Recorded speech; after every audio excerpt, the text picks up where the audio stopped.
Hello, this is Andrew Wolf, and in this video I'm going to talk about determinants of blood pressure. Now, the first thing that is important to understand with determinants of blood pressure, sort of understanding the physics of the pressure of liquids in a tube. Now, the best way to understand this is to have a basic understanding of Poisson's law. Now, I don't want you to get intimidated by this formula, and we're going to break it down and make it very simple. But this is the formula that is Poisson's law. Now, F stands for flow, and in this example, we're going to be talking specifically about blood flow. So F is blood flow. Now, blood flow equals the change in pressure, in this case blood pressure, times the radius of the vessel. So the R actually times the radius to the fourth power. That's very important to recognize, and we'll explain why in a minute. Radius of the vessel. Pi just stands for a constant, and we're not going to worry about that. And we're also not going to worry about the 8, and just sort of balances the concept. This stands for the viscosity of the blood, and L stands for length. Now, we're just going to do a little algebra. Actually, I'll spare you all the steps in the algebra, but you can do this yourself if you wish. But basically, what this correlates to, or once you do the algebra, what we have is change in blood pressure equals the flow times the length of the vessel times the viscosity divided by the radius of the vessel to the fourth power. Okay? So why is that important? Well, if you wanted to go through the trouble, you could calculate someone's blood pressure that way if you knew the length of the total length of the vasculature, the amount of blood flow, which is going to equal cardiac output, right? And the viscosity of the blood. And what's the viscosity of the blood? Well, viscosity mathematically equals the amount of force that it takes to pump a fluid. So if you have a viscosity of 1 equals water,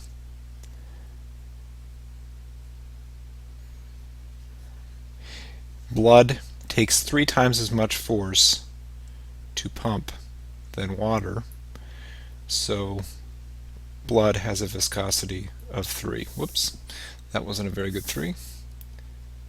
Of 3. Now, obviously, if you have a very low hematocrit or decreased proteins in your serum, this could be a little bit lower. So that is going to have a significant effect on blood pressure if it is dropped enough. And then we have divided by, this is all divided by the radius to the fourth power. So what does this all mean clinically? Okay, well, basically blood pressure is directly proportional to flow. So it's directly proportional to flow on a one-to-one basis. So if you increase flow, if you increase cardiac output from 4 to 8, if you have a 100% increase in cardiac output, you are going to have an equivalent increase in blood pressure. Okay. Now, length, same thing is true. Now, when we talk about the pulmonary system, we're going to talk about how the pulmonary system has a much shorter length in its vasculature than the systemic circulation, and a lot of that just has to do with the pulmonary circulation being confined to the short space of the lungs, whereas the systemic circulation includes a very long body with lots of organs in it. So anyways, that's significant to know about, that if you have decreased length, you're going to have decreased blood pressure. And this is one component of why the pulmonary system is a low pressure system. Okay, so that's length. And viscosity also, blood pressure. Let me use different colors here. Blood pressure is directly correlated with viscosity. So if you decrease viscosity from a normal viscosity of 3 to 2.5, you're going to have a equivalent decrease in blood pressure. But what's really interesting to note here is blood pressure is inversely related to the radius to the fourth power. So inversely related to the radius to the fourth power. And what this means is if you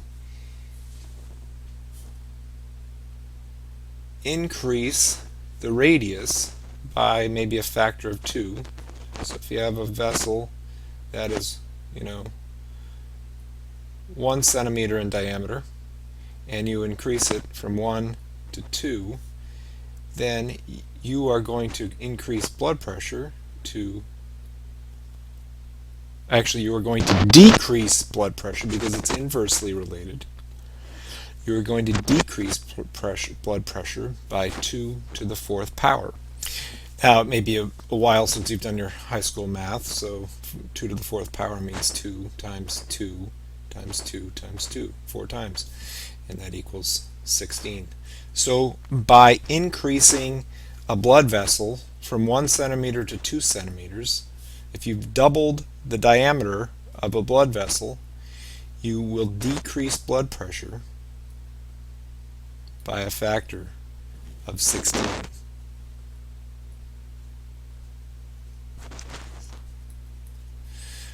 So this is really important to understand. All the other factors in this equation, blood flow, vessel length, and viscosity, are directly proportional on a one-to-one basis, whereas radius is inversely proportional to a power of 4. So the radius of the blood vessel is the factor that has the most consequence for changes in blood pressure. Okay, so how does the body control blood pressure? Well, the main way that it controls blood pressure is by changing vessel diameter, or by changing the vessel radius.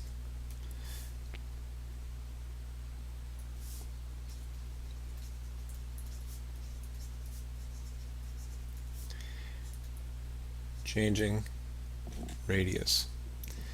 So, in our body, we have, in our vasomotor center, it's part of our sympathetic nervous system. This is the main place that we control our blood pressure. Now, this sends out information via the sympathetic nerves. Remember, we've got the sympathetic ganglion down here that run alongside the spinal cord, and we send out information to arteries and arterioles around the body. And the arteries and arterioles all have a muscular layer that respond to stimulus by the sympathetic nervous system. So remember when we were talking about the nervous system and we talked about the sympathetic nervous system, the sympathetic nervous system is always cranking out some level of norepinephrine. So the motor neurons from the vasomotor center always are putting out a certain amount. Let's call it 50 microns per minute or something. Now, this doesn't necessarily mean anything, but this would be called sympathetic tone. And this is what the body is going to be cranking out at any given time. And this keeps the blood vessels sort of constricted, sort of in the middle of its range. So, if the range of this blood vessel, it can constrict down to, 5 micrometers, and it can dilate up to 20 micrometers. Then if with a vasomotor tone somewhere in the middle, it's going to be hanging out at around 12 micrometers, right? So the body can do two things. It can either decrease that tone, which would relate, if we decrease this to 30, then we are going to relax the muscles and dilate this vessel maybe to 18, right? So we're going to increase from 12 to 18 in diameter. Now this change is about a 50% change, and 50%, a 50% dilation of a vessel is going to dramatically decrease blood pressure. Remember, it's an inverse relationship. In fact, if you do the math, if you do 1.5 to the fourth power, it comes out to be about a factor of 5. So just a simple 50% increase in a vessel size is going to decrease blood pressure by a factor of 5. So you can see, the vessel needs to constrict or dilate, a very small percentage to have dramatic effects on blood pressure. Anyways, so if the blood pressure the sympathetic nervous system can either increase or decrease the amount of epinephrine and norepinephrine that it is releasing at the local level on the vessels, and cause them to either constrict down towards their minimal size or dilate up to its maximal size. Now, if sympathetic nervous system is the main way the body controls this, but locally we also have a lot of tissue factors, and the immune system also has chemicals that can control it, like histamine. And I know we talked about an example of vascular collapse. If you have a histamine release throughout the body with an anaphylactic reaction, you basically, what happens is histamine causes the vessels to dilate significantly by 50% or more, and blood pressure plummets. So you can end up with a blood pressure that is a third or a fifth normal, and you can end up with a patient that codes. Okay, now the second way that the body controls blood pressure is by controlling cardiac output, by increasing stroke volume or increasing heart rate. And again, the main way that it does this is through the sympathetic nervous system. This excuse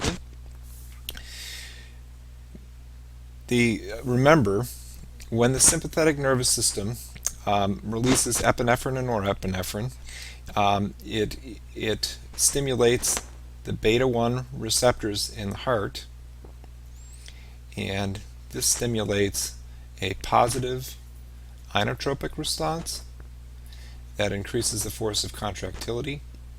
It produces a positive dromotropic response, and that just increases the speed of conduction of action potentials, and a positive chronotropic response. Now these two are going to have the most dramatic effect. The inotropic response is going to increase stroke volume by having a more forceful contraction. So you're going to go from an EF of 65% to an EF of 80%. And a positive chronotropic response is going to increase heart rate, and both are going to work together to increase cardiac output.